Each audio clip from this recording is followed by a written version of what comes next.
everybody's favorite. I'm going to ask you a word association in a sec. So I'm going to say a name and then you're going to tell me immediately what you think of. Clive Palmer. Cunt! Whoa, okay, all right. I mean, you can't, I would say that like whatever comes out of your mouth for word association really has nothing to do with you. It's really like your psyche and you can't be held responsible for that. I know, try another word. Dog. Cunt! Whoa! All right. Like dog cunt's a thing, though. Josie. Cunt! No. You set me up there. Okay, so I'm just going to read you the headlines and then we're going to discuss. What was that? That was the sound I make when I rub my nose. Okay. It's perfectly normal. Okay. Sure. I also would just at this point like to remark that also when you put down any kind of cup, you also say kaboom. So I just want that noted. That's absolutely absurd. I'm not following my entire life like a lunatic.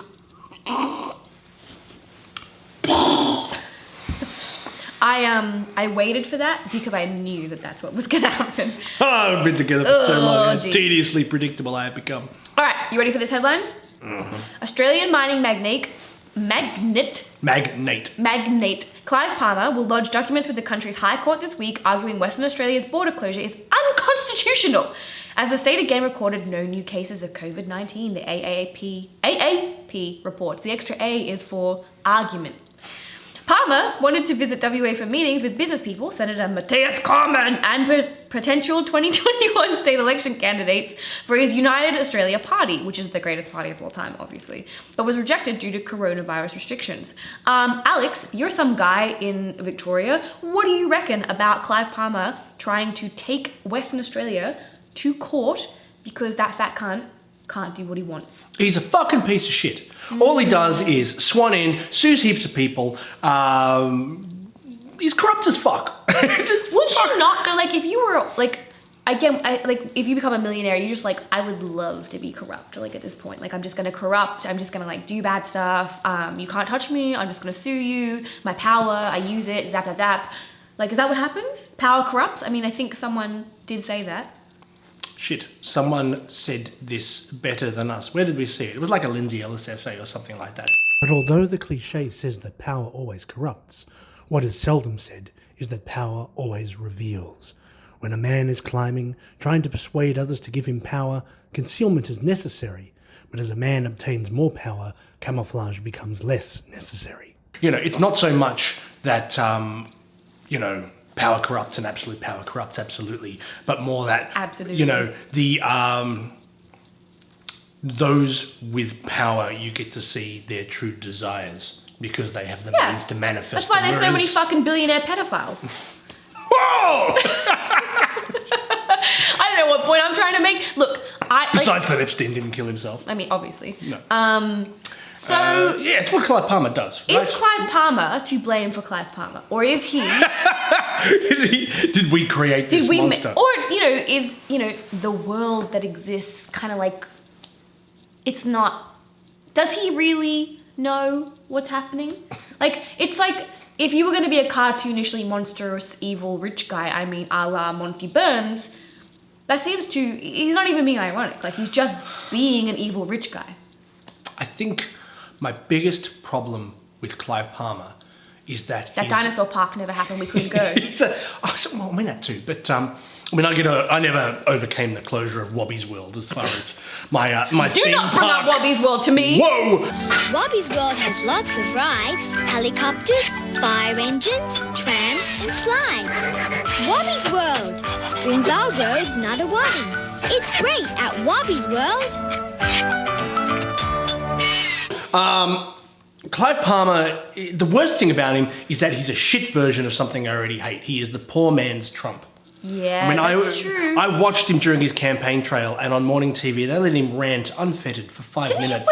And I could be wrong, but did he actually He had a try-hard version of a MAGA hat. Yeah. And it was just like 5 minutes of absolute bottom of the barrel, lazy populists. Which we would know nothing about. It was, look, I think our subscription rates show that we are not slaves to popularity.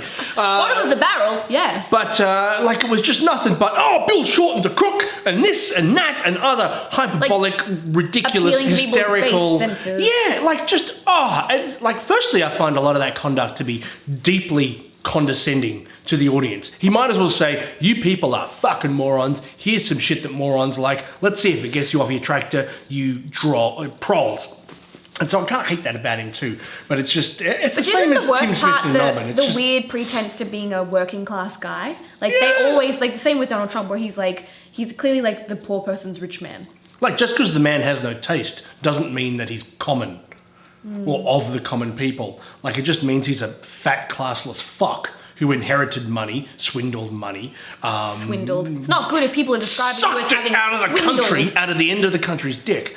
It's a fucking flaccid Yeah, country. so I don't know. I do not believe that anything Clive Palmer does is for the benefit of anyone but himself and other people that could make him richer. And so, and also the fact that, you know, he's been obviously a liberal flunky from having spent $55 million to help them get elected last year. Isn't that a major flaw with the way society works? That like, if there's a sieve, you know, have you ever made rumbles? Right, you have to crush biscuits. Okay, you have to crush biscuits for fucking ages, and this is a very long metaphor, but here, bear with me. Let's have the rumble metaphor. So basically, you're crushing these biscuits, and in order to identify the worst parts, the biggest parts, you have to shake that fucking biscuit tray, and the worst rises to the top. Do you feel like Clive Palmer and like other sociopaths or other extremely self-involved people who have no, like, I don't know, empathy for like the common man rise to the top of society? Like we've created a world, whether we intended to or not, but like selfishness and that kind of, I don't know, cartoonish evilness rises to the top, just like the rumble biscuits. Metaphor closed. I think perfect, very visceral, Flawless very metaphor. necessary. Yeah. I think it's And we pour the sweetened condensed milk on top. a little bit of rum, touch of coconut, the dandruff of the plant world. I think part of it is the very nature of capitalism. This is a man who hasn't read a single book about it. You sound like a real Karl Marx fan. like a real informed guy. Is that with this Bolshevik? This is Norwegian. This is a Norwegian naval My jacket. bad. Thank you very much. And all I know about Norway is fucking death metal and black metal. I think it's one of those things where to really succeed in that environment, like if you've got an opportunity to do something that will make you $1 billion or something that will make you $500 million, but you need to make concessions to protect and help other people.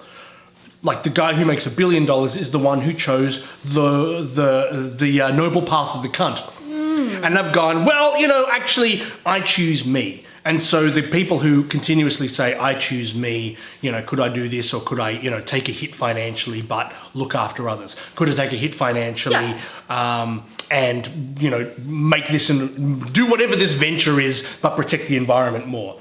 And so whoever it is, so whoever it is who chooses the lonely path of the cunt leaves the corpses of people and animals and the environment in their wake. Standing on the shoulders of dead giants. Yeah, standing on the shoulders of giants that they rendered extinct through Not giants, just like people. deforestation.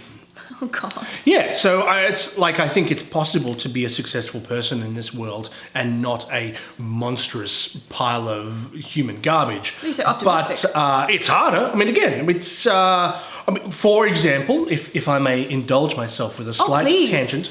In the world of wrestling, even at my local independent level, it's often you can do what's best for you or you can do what's best for the scene and your community and others.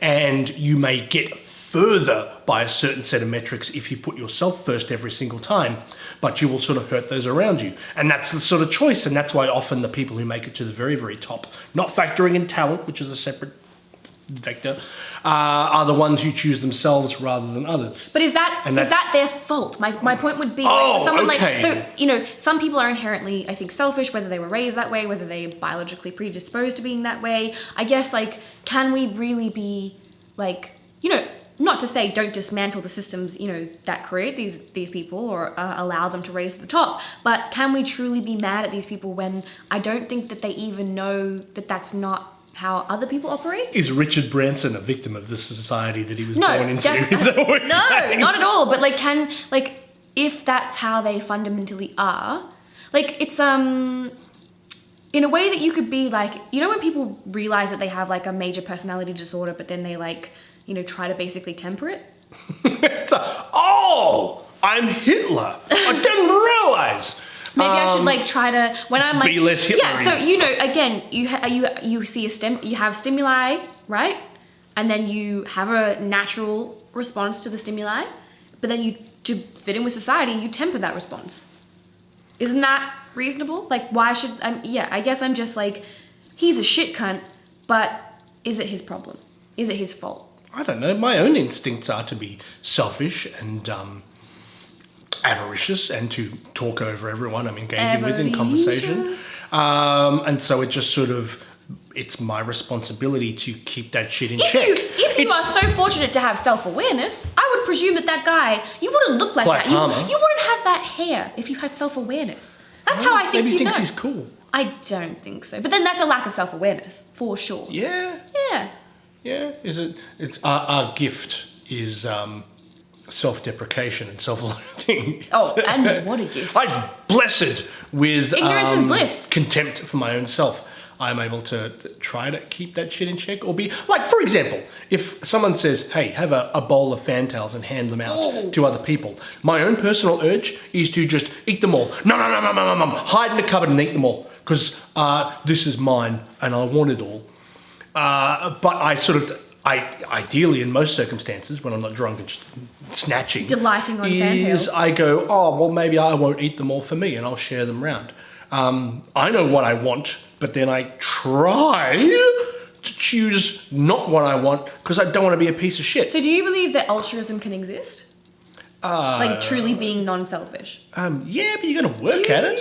No. Yeah. See, like, but I feel again, like the definition, I feel like though, then we're implying that that's like, people can do it, but you have to like fight yourself to do it. Oh, Not well, just maybe like, some people don't. Maybe some people are just without sometimes thinking. you meet those people and you're like, God, you're such a good person. Man, what a fucking Gandhi. Yeah. And by which I don't mean banging heaps of chick and constructing a cult to make yourself a fucking player. Yeah, I'm coming for you now, Gandhi. Come fight me. Actually, he's probably really flexible. He'd kick my ass. He's so small and bendy. I feel like he would snap. I think I could throw him real far, but he'd probably tuck his chin and roll and get back up and come and, slide between my legs and kick me in the back of the head.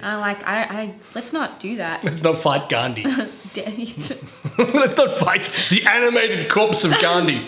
All right, well, basically... So what are you saying? Are you saying you have pity for Clive, for he was born without the gift of self-awareness and love of other humans? Not pity, but I definitely want to understand, again, obviously in order to do that so willfully, you either don't have self-awareness, something happened to him, who knows, right? Like, that's Did he fall into a vat of pure greed? That's not regular. No, he's fucked up. Okay, cool. All right. I would were I a praying man, I would pray for salvation for Clive Palmer and then he'd just wake up one day and go, I'm a piece of shit. What day is it today? Christmas Day. Exactly. And he'd do the Ebenezer Scrooge thing. 100%. Yeah. Oh, yeah. If there were the ghost of Christmas past, present, and future to visit be like a little these coughing horrible cold people. Child. Wait, literally, like, who's the kid? Timothy. Yeah, Tiny Tim. Tiny and I'm not saying that I too wouldn't benefit from three ghosts visiting me and saying, here's how you've been an arsehole, here's how you're an arsehole, and here's how you're going to be an arsehole tomorrow. And I'd be like, oh, that's good. I was real short on self-loathing. I'm desperate for those ghosts to come and tell me what's wrong with me. Like, tell me. I want to know. I don't want to be some I don't want to walk around with toilet paper on my shoe. Just tell me. Ghosts of cunts, past, present, and future. Yeah. Yeah, if that was, I would welcome that. With me? But also, I would say, when you're done with me, maybe visit that whole Clive. thing is just a parable about how to take constructive criticism from ghosts. Nah, I don't reckon. So, I'm pretty sure you would have read the conspiracy theories about like the labs in Wuhan and like that maybe, the virus was developed on purpose to get us. Have you read any of that stuff? I know of which you speak. Okay. So, in The Guardian today, I feel like I'm referencing The Guardian a lot. I do read other papers. It's because we're lefty pieces of shit. And it's free, so what a combination. Mm-hmm. I'm just going to read you a paragraph and then we're going to discuss. All right. So, the virology lab in Wuhan, the city at the heart of the outbreak, was working on 3 live strains of bat coronaviruses, but none of them matched the one that caused COVID-19, its director has said. The closest genetic match to the virus spreading around the world was only like 79.8, adding to the claims made by the US President Donald Trump and others that the virus could have leaked from a facility were pure fabrication. Now, I don't know about you, and all of this, let's just couch this in, conspiracy corner, but that doesn't sound good, does it? Like, if you're like, we were experimenting on bats, look, it's only 80% similar, like, it's fine. Does that, you're like, look, it just doesn't sound good. I don't think that means at all that that's what happened. I believe the wet markets, that seems right. But like, for that guy, his name is, the director's name is Wang Yanyi. He's like, don't worry about it. We were working on 3 whole strains, just mixing bats and shit together. Like, that's what we do. We are God. Defense. We are God. But, yeah, what do you reckon? That's not helping.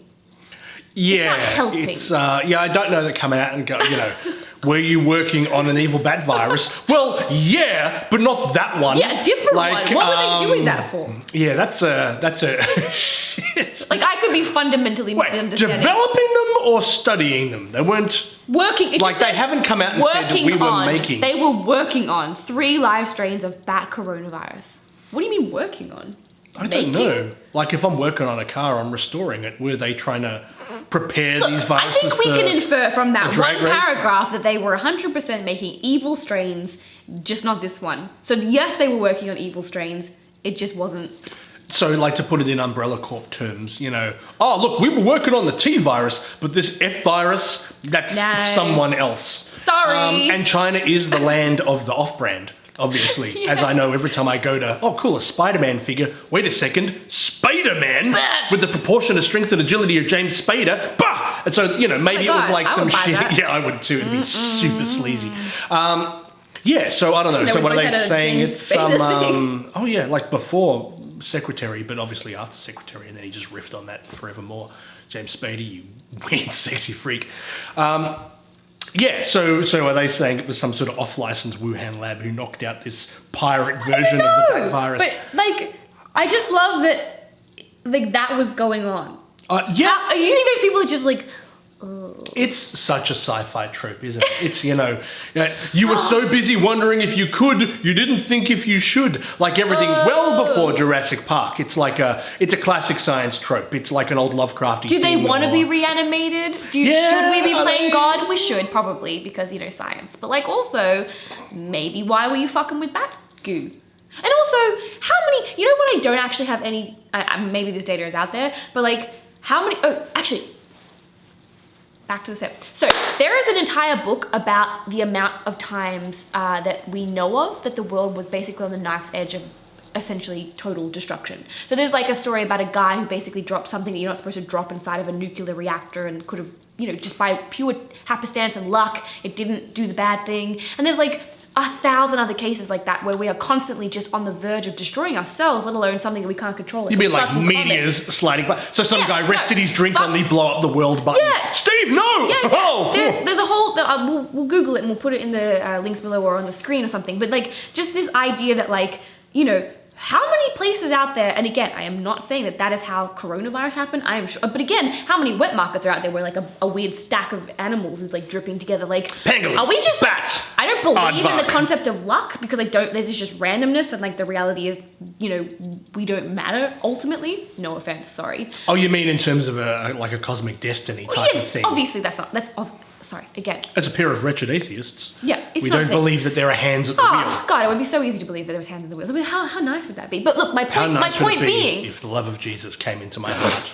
Yeah, we've said this before, we were like, I kind of wish I could believe, like, it seems like it's like a good deal. Oh, yeah, I said the last one. Yeah, I wish I was gay, and I wish I believed in Christ. Not always not compatible, together. According to certain belief systems, but they both look like a lot of fun.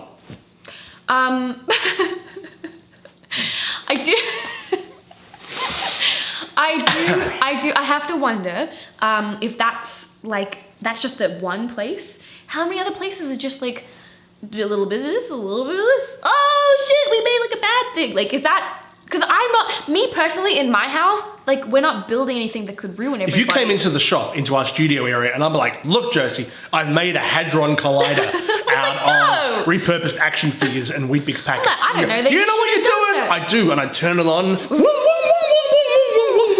Yeah. Is that the sound I'm Sorry, is yours like a crank leaf? Here's what I'm imagining, and I will insert this into the edit, is the crazy Duck Dodgers in the 24th and a half century Looney Tunes things where Marvin Martian and Duck Dodgers are winding up their This is a fucking reference. Lost on me. their end of the world. They literally blow up Planet X, and it we makes have- like classic old 30s cartoon, whoop, whoop, whoop, whoop, whoop, whoop, and it's old school science. I'm gonna like put in the end of that cartoon in this bit. Please do. Now.